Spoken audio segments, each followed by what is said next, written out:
So all those things are your odds, and those odds will not go away. But you will need to rise up. You will need to stand up. You will need to believe in this God that is going to help you to mow down these odds, for you to rise above and and face these odds. Don't ignore them. Don't run away from these odds. No, you need to face them. Face them like what? You face them with the strength that God will give you. You face them with the powerful word of God, knowing that that odd will move away. Like your need, whatever that you're lacking at home, maybe food, maybe bills, your mortgage, it can be your health, can be work.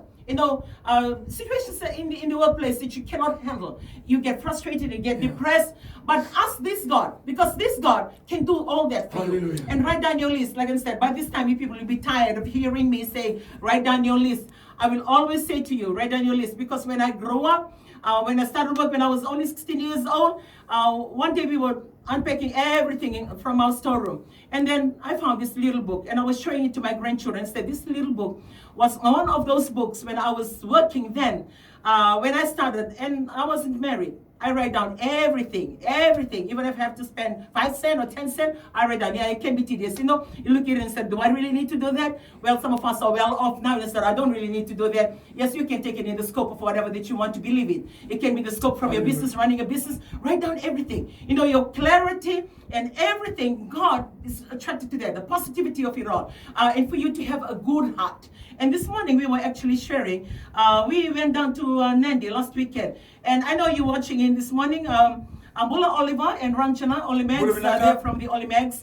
And I know you're always watching the program. All well in the Soso in Nandi. All well in the Soso in Nandi. And I just want to relay a story about Oliver and Ranchana. It goes back to the list, which I will try and encourage you again today on your list. There goes Auntie Rai again with her list. There goes Auntie Rai again with her list. I need you and I want to encourage you. Please start it and write it.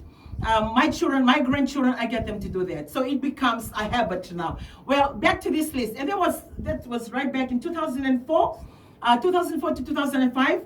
And 2008, I believe. We were down back at the Meru Christian Center, and we usually go down every month to go and speak on this conference. It's called the Impact Weekend, where all the nurses and all the other invitees come from all over Australia. And they used to meet at Meru Christian Center. And we go in as speakers, as well as Pastor Guillermo from Mafoya, from Samoa, from the Samoan Worship Center. And one particular weekend, we took all our children, and he spoke. Pastor Vilamo was speaking, going towards the end of the conference, and I was sitting with my children. So I turned to Elijah and Kula and said, okay, we'll draw the car, because we only had a car, and there was a 4-wheel drive, and running the ministry and having the car to look after the family wasn't enough. Because when it goes and take the church stuff, we have to look for a taxi, so we have to find alternative transport. And the car was a desire for us to get. So we were drawing a car, and Elijah and Kola was actually drawing the car. When they drew the car, and then they said, okay, what color? And we said, okay, maroon. And it's, like, to us, we were drawing something, it was not there. I mean, not even believing that it can be there. But we just listened for the benefit of knowing that we can own a car to help us with the current car that we have. And I'm sharing this because you can relate to it wherever you are. It can be your school, it can be your work, it can be your family, it can be your business, it can be whatever. But to know that this God, and how awesome He works. So when we were drawing the car, and we had a good laugh about it, and when the conference ended, it was coming to an end. Pastor David Broughton, who actually owned the Meru Christian Center, stood up to round up the conference. When he stood and he said, oh, I've got a message for the family from Fiji. And we were sitting right at the front.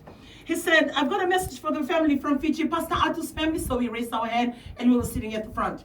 And he said, there is this particular lady who wished to remain anonymous. But she said that she's giving a gift seed of $16,000 to your car. Hallelujah. Look, how would she know, the lady that we've never met, the lady that we don't know? She was part of the conference, because there were a lot of people out there. We didn't get the chance to meet everybody. And how would she know that we were writing a list and drawing a car at the front end of that same conference room? So, we look at each other. I mean, how can that be? You're drawing a car, and somebody gave to remain anonymous and gave $16,000 for the car. He went